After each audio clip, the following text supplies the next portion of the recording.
And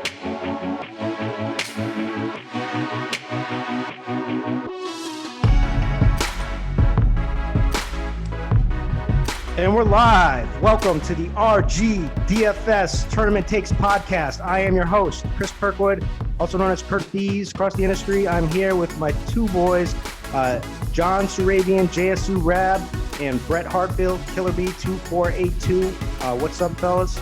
Holy shit, you got it right. Those are the numbers. You didn't even have to ask this time. Good man. One day you get it right. I spent a week of that, like going 2482, 2482. And I always tell you, just stick with the KillaB. We're good. We're good. No, but I got it, man. It's respect. It's like, it's respect. So, yeah, man, we're back. We were just talking before the show. John's upset about a Michael Thomas 75-yard touchdown. That's what saved me for cash. Brett was most leveraged on him, so he liked it. So all in all, it was okay, here we go. I did not stick to my guns again. I had the nut lineup on Thursday night. I said I was going to stand pat this time. I let these chalk donkeys talk me off my lineup again. And I need to bring these chalk donkeys on the show. Oh, they're the worst.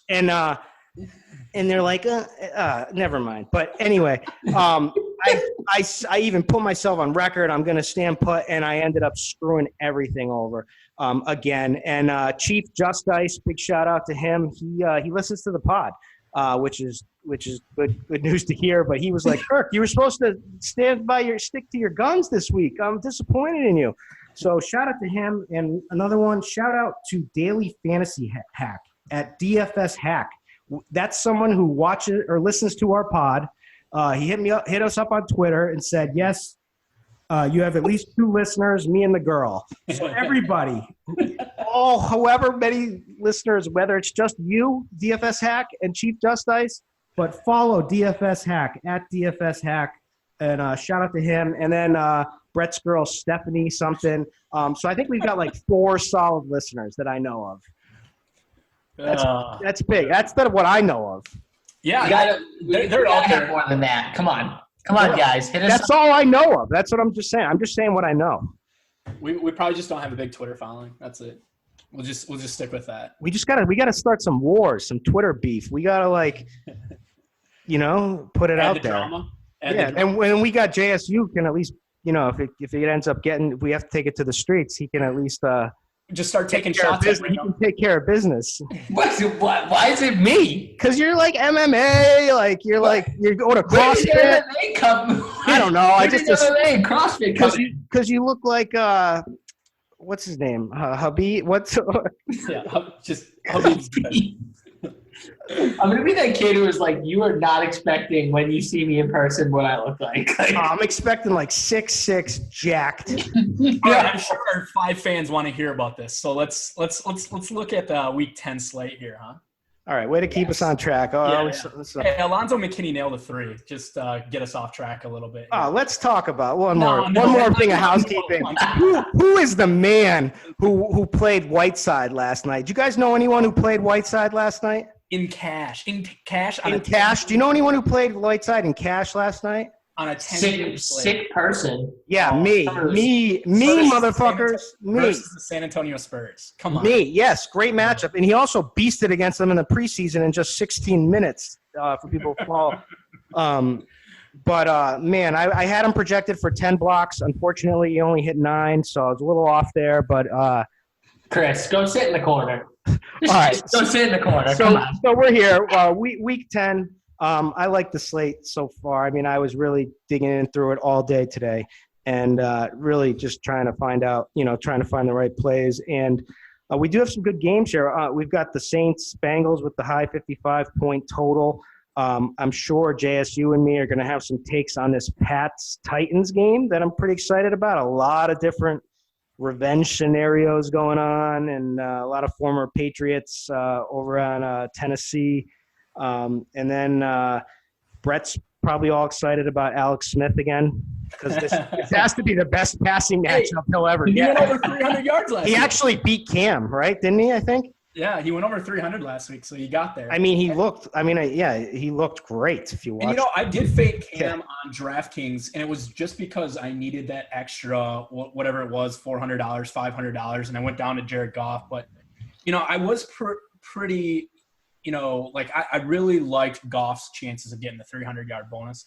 And that bonus does matter. It kind of almost evens out with Cam's rushing ability. So, and touchdown equity-wise, I felt like pretty good between both of them that they would have similar touchdown projections. So, I went down to Goff, and that worked out pretty well. So, yeah, I went down to Fitzpatrick, and that worked out really well. I had 0 Cam. 0. I had so much. I had so much Cam. I got way too much Cam. That's why I got my friends talking to me like, if you don't have Cam, your day's gonna be over by the third quarter. John, you had to be scared with Fitzpatrick after that. I think it was a first quarter interception. I was just like, this could go bad for all the guys that decided to roll him in cash. And he was, honestly, I wasn't, because of how much damage this guy does in like a quarter and a half. I know, like, no matter what, even if they get down by like 4 touchdowns, all this guy needs is like a quarter and a half to do damage. Right. Like, so really, I was more worried when he took like a huge hit in like the second quarter, and I thought he was concussed. I thought he opens himself up for those hits, with his screen. He got up and he looked dazed. Like, I don't know how he got up like that. He took a few hard hits actually, but he took one hard hit where I was like, there's no way he's getting up. He's 100% a Warrior. I forget how long ago this was. It was like 4 or 5 years ago. I rostered him pretty highly, and I forget what team he was playing for at the time, but he had a broken hand or some broken bone in his hand. He came back and played another quarter and a half, which basically saved my lineups. And you will never forget a guy when he does a performance like that.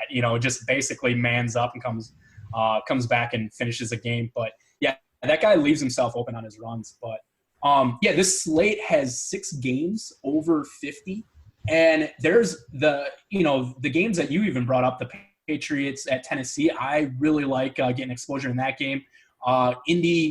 Indy home versus Jacksonville, which is a 47. 2 of the fastest four teams in NFL for pace. I love that game. Yeah, but caveat there. Leonard Fournette coming back. True. Why is that a caveat? A lot of slower run plays. Like if they go back to their usual way of higher run pass first half, and it won't matter anyways. Guy's fragile. All right, should we dive in? Should we start just with the Saints Bengals game? And let's just start. So let's. I'm looking at quarterback here. Let's okay. Yeah. Go. I'm looking at quarterback. It looks like Aaron Rodgers is going to be the most popular at this point. I'm kind of thinking this is an Aaron Jones game. This is all Aaron Jones. I love it.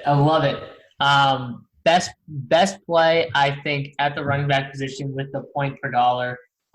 Gets the best matchup on the board in Miami. Their run defense is terrible. I think that people aren't going to be on him as much as they should just because of the, last game, the fumble. People don't realize, like, he kind of, like, got them into a position where he was running really well. I think he was averaging, like, 5.4 yards per carry. They still trusted him on the final drive, so they brought him back.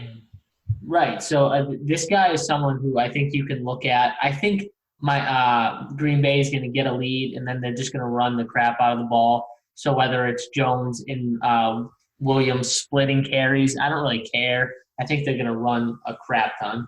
Yeah, and I think a lot of people don't realize that Ty Montgomery was still out there for a huge percentage of plays. He was getting like 28, 29 plays per game. So you remove that and you start having to rely on Aaron Jones route running a little bit more, which is beautiful. I definitely like that spot. The Dolphins have been gouged by running backs so far. So this is a spot where I think you're going to get single-digit ownership, and I had him queued up. So this might be the first time where we ever had like a under 10% where we're all in. Single digits? You think single digits? He's gonna eat a lot of ownership by If Sunday. he is single digits, gonna I'll have him on every lineup. Everybody's gonna be talking him up. Okay, so I think the chalk will be Dion Lewis at 4,600. Oh, I love him. I think Duke Johnson at 47. Oh, Duke is the best. This is the nut Duke Johnson spot ever. By the way, I think when people say chalk, I hate the word chalk because people don't define chalk. I really think Dion Lewis could be like 30 to 40% owned, whereas I don't see Aaron Jones being anywhere near that, nowhere near that. I'm pretty confident saying like 10 to 12% at most. Well, I'm gonna eat some Aaron Jones, whatever it is, chalk or not. It's back to quarterback here. Okay. Mahomes, looks like a good spot at home, but also this game screams Kareem Hunt. I'm also insanely high on David Johnson this week. This is finally the David Johnson spot, in my opinion. I thought we were back to quarterbacks. Yeah, I know. I'm just going on tangents here, Then we've got Fitzpatrick. Looks like he's going to get some ownership. I think Washington's D is going to actually come out strong in this one. After a really poor performance last week, but Phillip Rivers is a guy that looks pretty good to me. Yeah, I think Fitzpatrick is the chalk this week. I know you said Aaron Rodgers. There's only $500 difference there, but I think we know that Tampa Bay's run game is just terrible.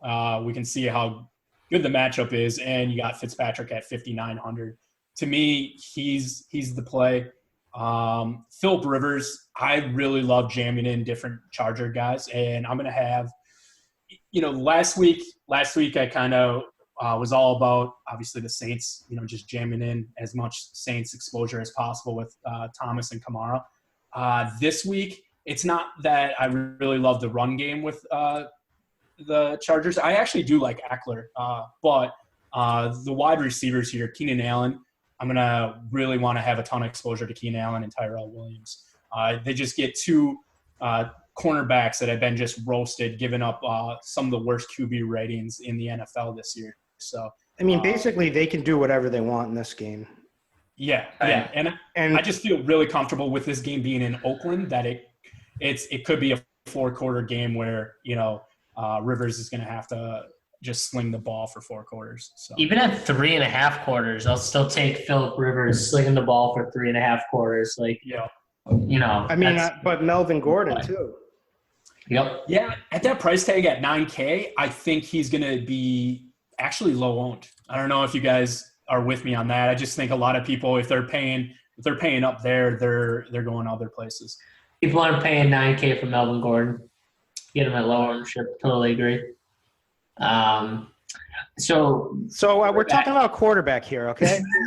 Yeah, sneaky quarterback, guy that I'm starting to fall on. I think I really like is Russell Wilson. 5,700 on DraftKings. He had the most pass attempts last game with 39 attempts. Now game script obviously comes into it a little bit. They were trailing the Chargers most of that game, but I think in Los Angeles, I think you're going to see, or against the Rams, you're going to see them trailing again. He had, I think it was, almost 20 fantasy points, 3 touchdowns against them, at home last time they faced each other. But I do like this matchup. I do think, Marcus Peters is not a good corner. Sean Payton told everyone about the that. Worst. That's why I said that Michael Thomas was going to be the best play on the could break the slate if they decided to put Marcus Peters on him, and they did, and that's exactly what happened. That 75-yarder burnt. Yep. Hey, the good part about playing in LA too, the Packers played there 2 weeks ago, and it was like a home game for Green Bay. So the Rams fans aren't really. It's not really a home field advantage for the Rams. I expect, and Seattle fans travel really well. So usually I try and avoid Seattle on the road, but this could be a spot where, it's a unique spot for sure. I'm cool with going all the way down to Marcus Mariota at 4,700. Yep. It's a spot where he's running a lot. Like I don't expect to obviously get that 300-yard passing bonus. But he's his floor is very nice with the running capabilities.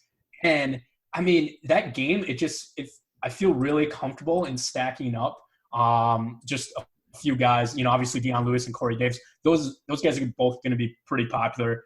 Corey Davis has a 29% target share still with Tennessee, and how much usage Deion Lewis got last game, he's going to be super popular. But it's going to be tough to avoid him even when it's tournaments. So. All right, I can't bite my lip because this game is like the game that I love. So I like, instead of position by position, we're now going by game. Just taking charge here. Yeah. So, man, this is Josh Gordon, 100% all in. Josh Gordon in your lineups.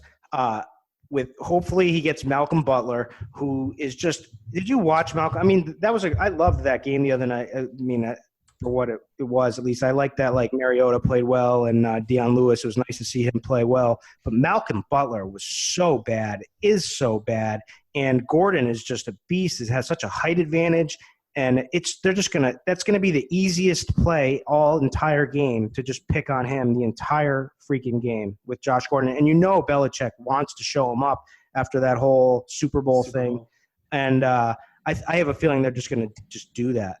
Well, Belichick is just like he's so intelligent, right? With his play calling, he's gonna find your weak spot. And Malcolm Butler this year, 143 QB rating, and he's been giving up 7.4 targets a game. So yeah, this is a spot where they're gonna exploit their weakness for sure. Yeah, I like the deep ball, Josh Gordon, deep ball, Malcolm. It's gonna be everywhere. It's gonna be every kind of ball to Josh. Can't stop him. It's just such a great matchup. Josh Gordon, 6K on DraftKings. Love the spot. Love going up against Butler. I'm with you. I think Belichick goes after him. Yep. We are agreeing a lot this week. This could be. I'm scared. Yeah. I'm scared. We've never agreed this much. Doesn't matter. I'm gonna change to whatever these idiots tell me to play by sitting there. Yeah, Chris, you might want to just on Saturday night create your lineups and then just not leave it. Like just like get knocked out somewhere and fall asleep until about like 1 o'clock. You'll be good. The lineups will be set. Yeah, that's when all news breaks, and then whatever. Yeah, so I love Deion Lewis too. He just looked so good, and it's just like such an obvious passing game coming from behind spot. It should be, and it just makes the most sense. I don't think that they're gonna try to do Corey Davis, but Gilmore has just been a beast. Yeah, well, can someone talk to me about Corey Davis here? I cannot get on this guy. What like Brett? What is the volume? Yeah, it is volume, and it is a spot where they're going to have to pass. Right, the Patriots' opponents have run the 5th most plays on the year, so you expect an uptick in the amount of plays. You expect a higher pass-to-run ratio here. So I would just expect, a 29% target share is very elite, very elite. Now, so when Belichick schemes, normally what they try and do is they take out the number 1 receiver. Sure. Is that a worry for you guys? Like that is a worry for me. Like Corey Davis to me is not like – he's not like DeAndre Hopkins or Antonio Brown where I'm that worried about him. Like I think Gilmore can absolutely win this matchup. So what I would say is that's normally what they do is they usually stick their stud corner on one guy, and then they'll double in a different spot. So Right. Gilmore is the number 5 rated cornerback on the year. I'm just bringing up stats galore this week. But yeah, Gilmore is a stud corner. I still expect the volume to be more than fine, and then the price tag, $4,500. It's just this is a perfect PPR spot for Corey Davis. What a joke. Giannis picked up his 5th foul at the end of the 3rd quarter. What a joke. It's like a 26-point game. What a joke. Anyway, I don't even – this podcast is over. No, all right. So what's next? What you got? We all like this game. So what are some other good games? Who's got the next favorite game? All right, so we do got to bring up some injury situation, right? AJ Green being out, a spot where the Bengals are playing a very the Saints stop the run and they allow a bunch of pass on them. So it's like a spot where it's like, okay, who are you going to eat the price tag of the Tyler Boyd on DraftKings at 7,500, or are you going to roll out a John Ross, Alex Erickson? Right now, CG Zuma is like not practicing, so this is an interesting spot. It's like where do you go in the spot? I feel probably the best with Joe Mixon taking on like a higher target share. So Gio's not practicing, so I'm going to be all in, I think, on Joe Mixon here. Yeah, he was limited in Thursday's practice, so he's on track to return. Gio is? Yep. Yeah, that's what I read too. Okay. So I don't have enough. I mean, this just screams blowout to me. Yeah, this screams like almost like play Saints defense or something like that, like 2,200 on DraftKings. I don't know. Cincinnati just. But I mean, this is your classic letdown spot though, with them having the marquee game last week, them having an awesome victory versus the Rams, and now they're going on the road to Cincinnati. I was actually surprised it was only a 5-point. I thought they would be favored by somewhere north of a touchdown, but no AJ Green. Like, this is just a spot where I feel confident that you need to get some exposure in Cincinnati. They just have so it's going to be Boyd, so it should be easy for them to at least key in on Boyd. I guess there's Mixon, but like they're just lacking. They're just lacking West. I don't trust Ross coming back right now from injury. He's never done anything anyway. I don't know. I just don't. I can't see this. Mixon's the only one, and they sell out to stop the run. It's like double Tyler Boyd. Like, I don't know. I can't like this game that much. I really don't. I feels like an Ingram spot. I'd rather go to this Falcons-Browns game. I think the Falcons. I mean, so the wide receiver versus cornerback matchup chart that we have on RG, Tyler Boyd is easily the number one wide receiver for matchup. He'll be running a lot of his routes versus PJ Williams. So I don't know, man. This seems like a spot. Like, if I hear you guys not wanting to buy Tyler Boyd, I think I'm interested for sure. Yeah, I get it. Because I mean, he is 7,500. When you said Djax was bad play, that's when I wanted to play Djax. And what happened? Djax touchdown, crushed. He didn't have a big game though. All right. I get it. When I said Joe Mixon, big game, and you guys didn't like it, boom, big game. Okay, another spot that I want to talk about, and it's the easily lowest point total on the board, but we've seen what the Bills have been doing lately with the short fields. You have a Jets team that's super hurt. They have Quincy Enunwa and Robbie Anderson that both in practice today. Could be possibly a Jermaine Kearse chalk week, but I'd rather look to an Elijah McGuire or Isaiah Crowell in a spot where I expect both of these running backs to get fed quite a bit, home versus Buffalo. You guys have any interest there? Yeah, I mean, I would say I have more interest in Elijah McGuire because he is the more talented back. Mm-hmm. I think eventually he will take over and be the number one running back. So I would have more interest in him. But he's in a pretty big role, and if both of those wide receivers are out, I feel really confident in his pass. Here's the problem with him, is that I think there's too many running backs, cheap or high price, in good spots, where I don't know if I'm going to want to go to him. I mean, we have Duke Johnson. He's in a really good spot. Deion Lewis, really good spot. Let's talk about Duke. Aaron Jones, good spot. And then you got the high price guys, Gordon, Gurley. Like, how are you going to have all these guys? I'm probably not going to go to McGuire. I get it.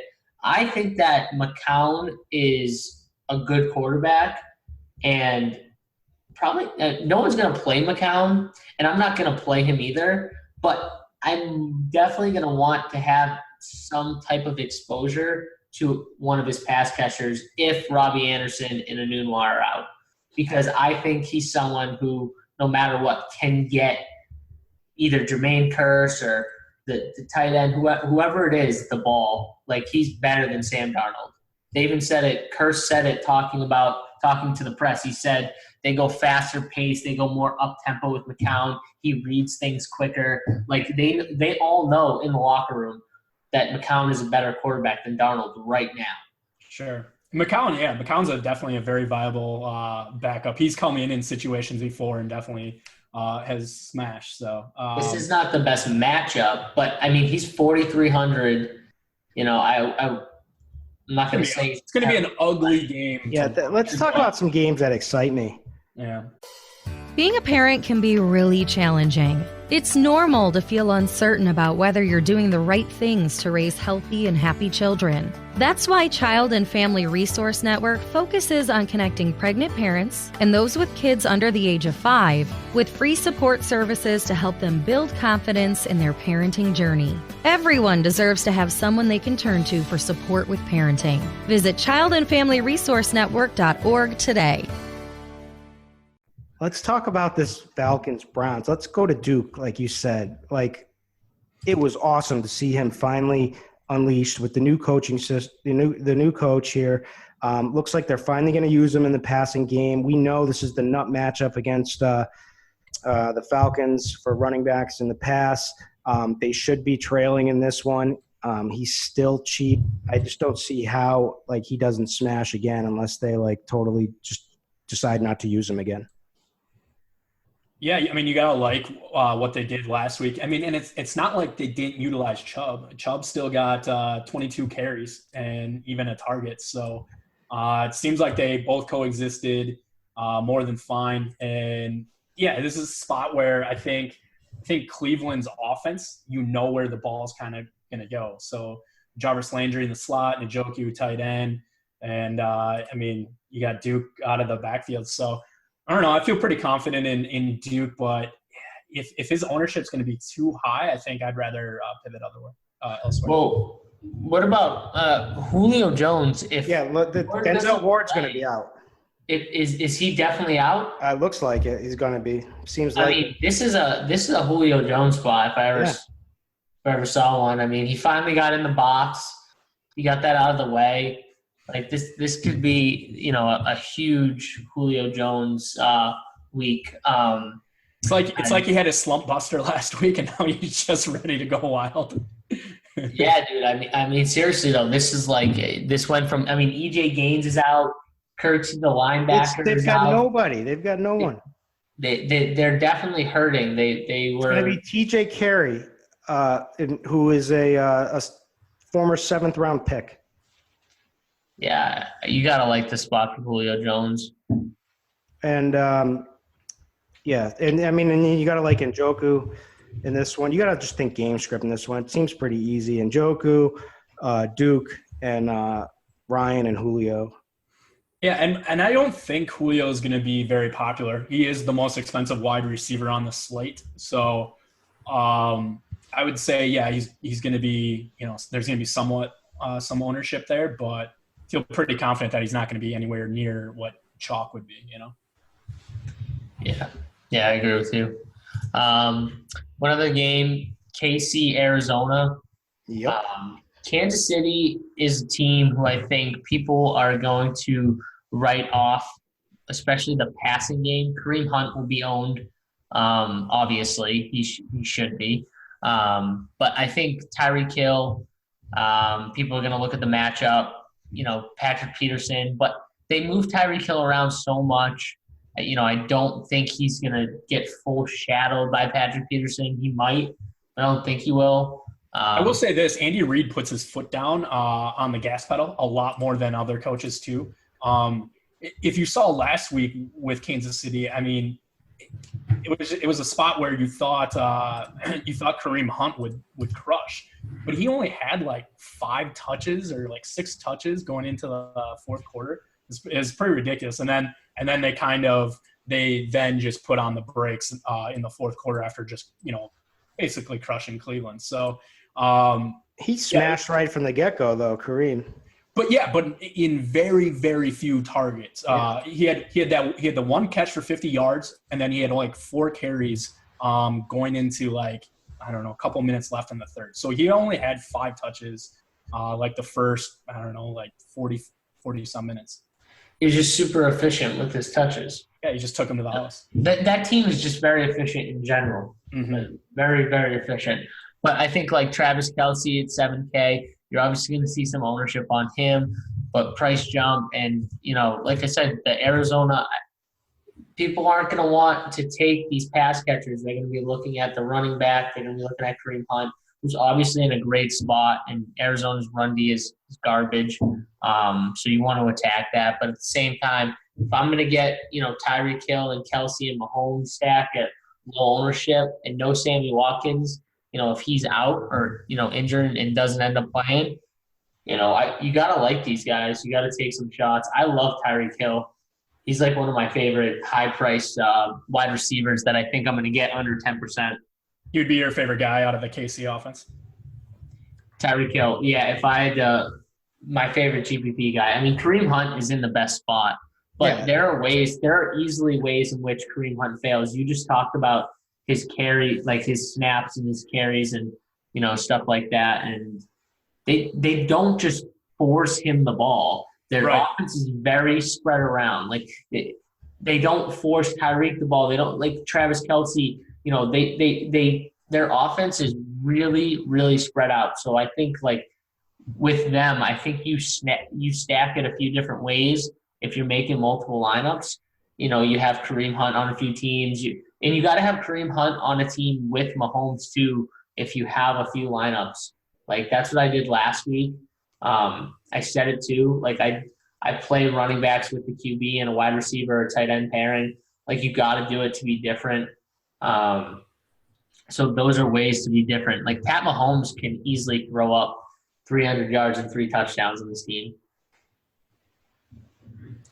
But the play in this game, I'm telling everybody right now, the play in this game is David Johnson.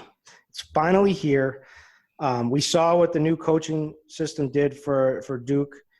They had a bye week. Byron Leftwich, gave him volume. He got 20 touches, did have 4 receptions. KC is 29th in DVOA versus the running back pass.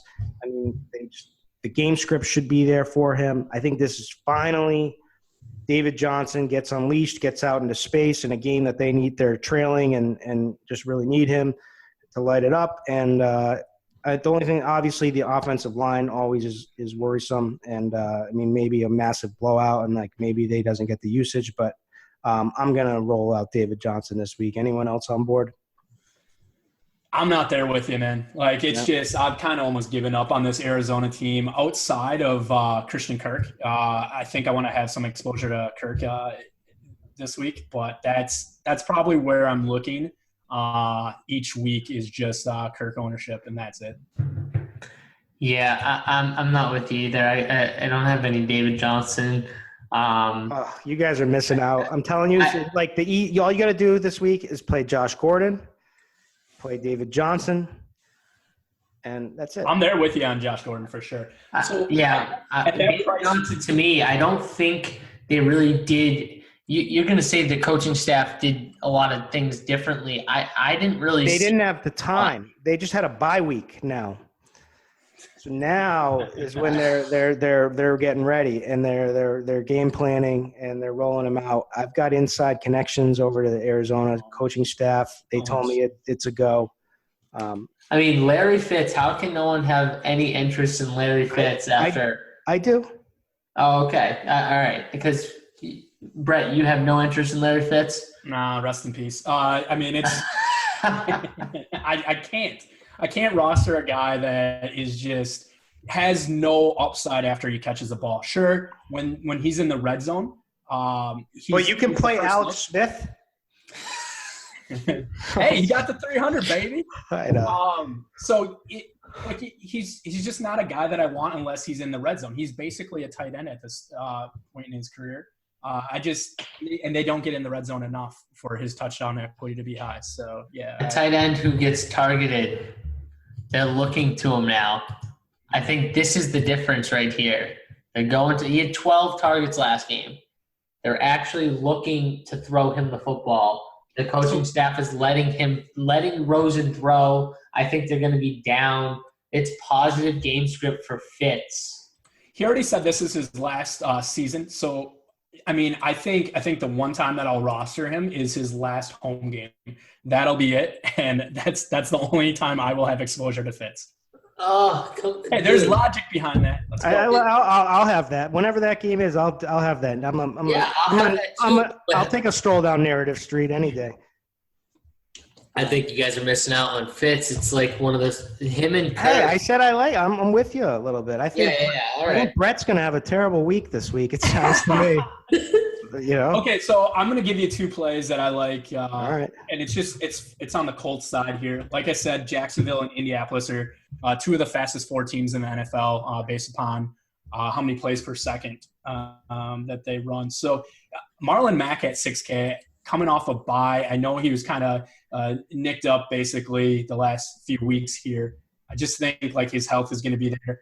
And I don't know where the ownership's going to be. JSU did say Fournette's going to be back, which could hurt the pace of this game. Or actually, I think it was Kirk that said that. But yeah, I still think the pace will be fine in this. In Indianapolis is nice with the turf. I'm going to have exposure to both Marlon Mack and T.Y. Hilton. I don't really necessarily love bringing it back on the Jacksonville side. But if I do, I'd probably go with more of a Dante Moncrief exposure there. But yeah, I'm going to avoid definitely the running backs for Jacksonville this week. This is so bad. I needed 1 point from Klay Thompson, and they just pulled him.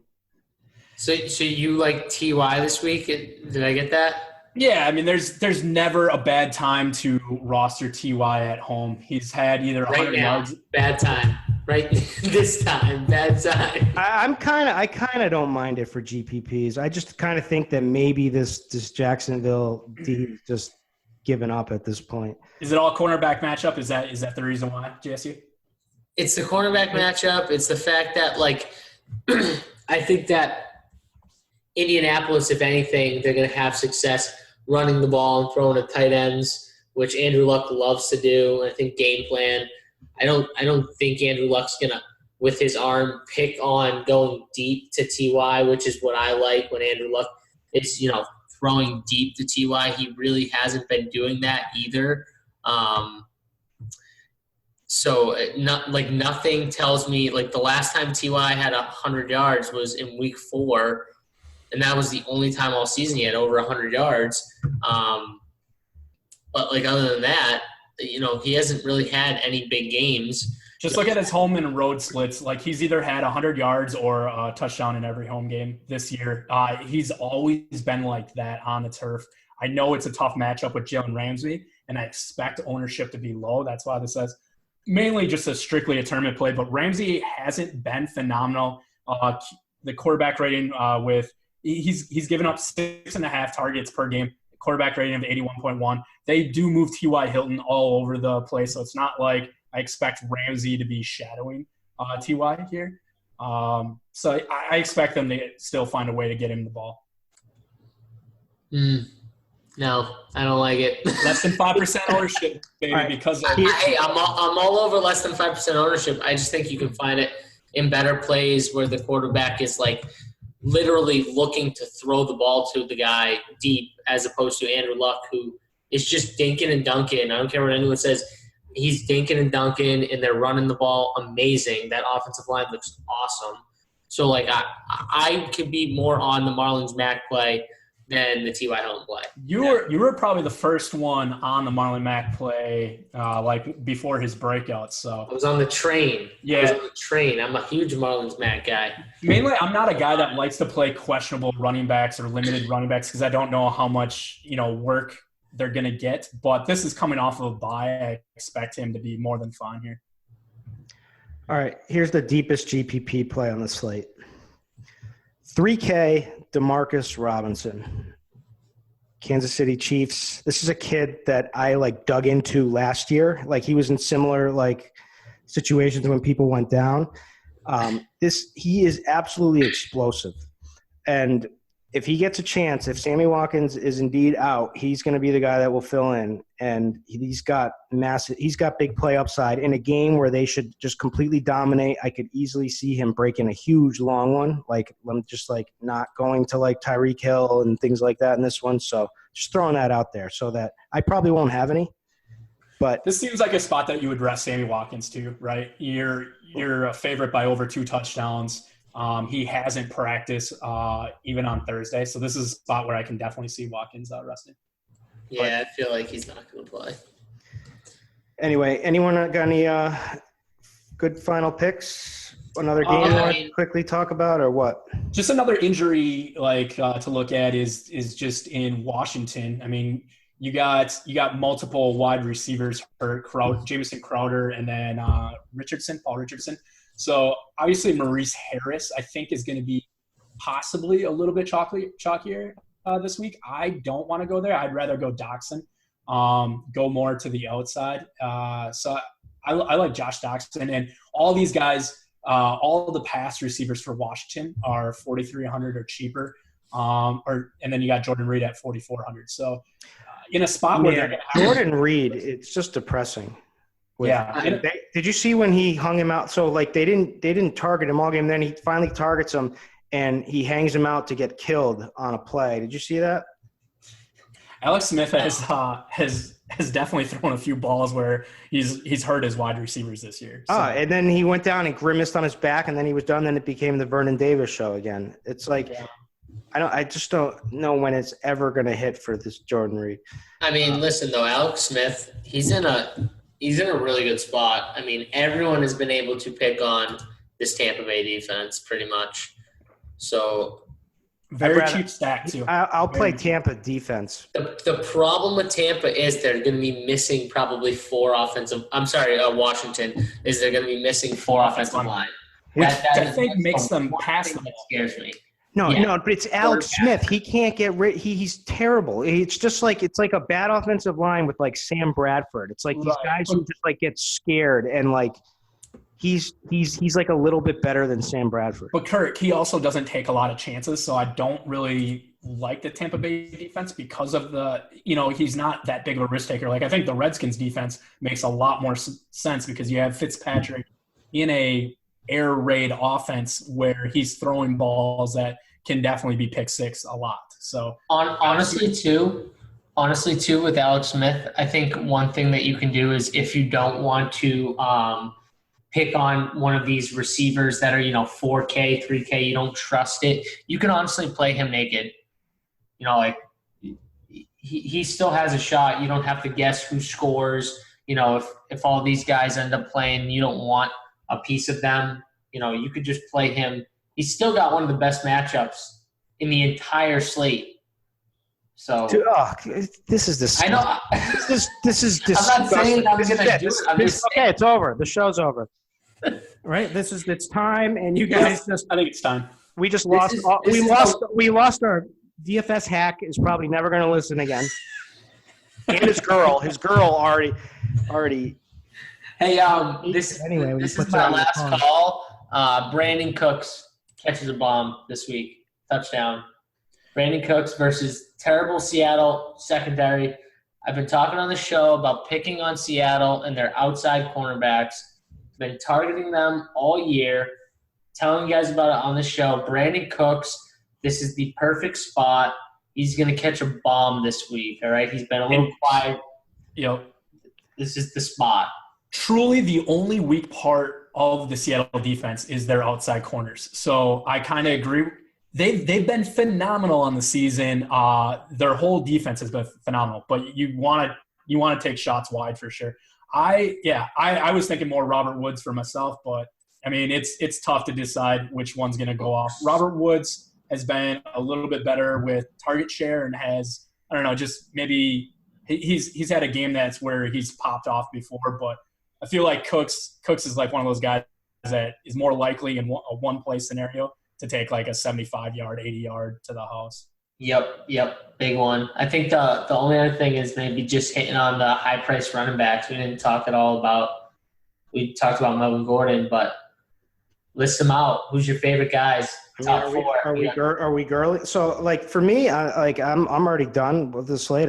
I'll leave the people with David Johnson, Josh Gordon, Dion Lewis, Duke Johnson, Aaron Jones. Like, those are the. That's it. That's it. That's all that matters this week. All right. Now, are you guys girlying or not girlying? I'm good with fading Gurley, but I still want to have, there's not one guy that I feel super confident with. Like, I feel like I'm going to have different percentages of all these guys in different lineups. So not one guy sticks out to me as I want to have the most. I thought Joe Mixon was your favorite. Yep, that's one. Okay. And I don't know if you consider him at the elite price tag, right? Because you have Gurley, Kamara, Melvin Gordon, even Kareem Hunt up there. Mixon's at the right, and then he's the fifth. Yeah, I mean, he's up there. I really think he's going to be involved a lot, even in the pass game. So, yes. And I would expect his ownership actually to be very cheap in comparison to the rest of these guys. So, I would love to be most leveraged on a Joe Mixon. It's going to be really interesting because with Kareem Hunt at 8,500 and, Gurley at 94 and then Gordon squeezed in there and Kamara squeezed in there between those guys, what do people do? Because if you have the money, like, you could easily just go and get Gurley. And I mean, I think we can all agree. I think so. Hunt, Gordon, and Gurley, I think have, and then I put Kamara fourth with Price entailed. Like, those guys have awesome matchups, like really bad matchups. Arizona's a terrible run D. Oakland, they've just shipped in. They're done. They've already quit. It's like they stopped playing. They gave away their whole team, like everything. They lost Bruce Irvin. Bruce Irvin's with the Falcons now.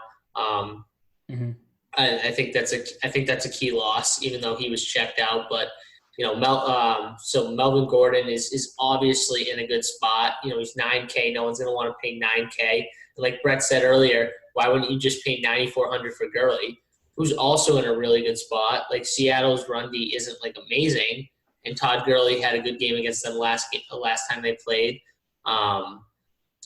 So, to me, Kamara, I think, is the one guy I'll have the least of because I think this might end up being a Mark Ingram game. I think Sean Payton, it goes back to like a 50-50 split and gives Ingram more carries in this game. I think if they blow it open, it definitely becomes a Mark Ingram game. But yeah. I think Kamara is still the guy, right? I mean, it was obvious. I think he's still the guy. I think Peyton's just going to almost give Kamara some rest. Yeah, because I mean that's how I giving him 75 plus of the snaps. Like, he's played a lot more. That's what it was for sure when Ingram. It was his first game back, and it was the Breeze breaking record game. Like, that was just a total rest game. So yeah, I feel like this is what's going to happen.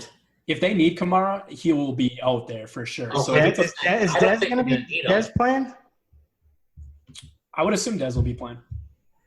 Yeah, I'm not sure. I would assume though too. Cam Meredith is out. Yeah, I mean, I think that's why they got Dez. Yeah. So I'll just throw my favorite stack of the weekend will be the Chargers stack, just with Keenan Allen and Tyrell Williams. I still think you can take a chance with one of these Oakland guys. I mean, there's still plenty. They're going to have to pass.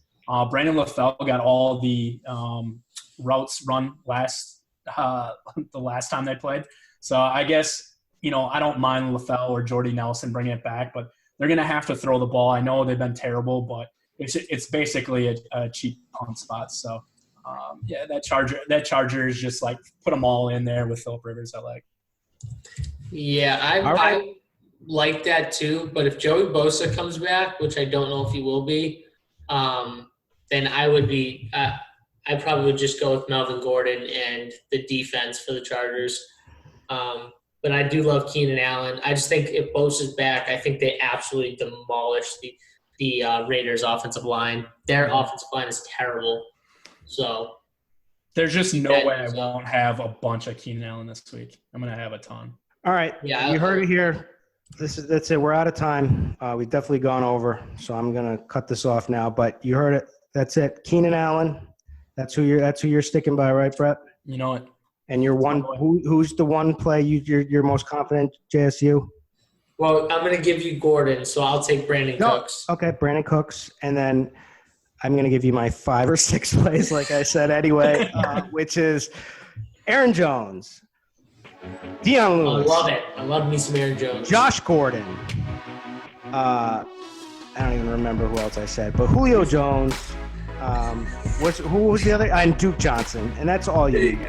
And that if you guys take all those plays, you will hit the nuts. I guarantee it. But thank you. We will catch you again next week for another edition. And this is the RG DFS Tournament Takes podcast. We'll see you later.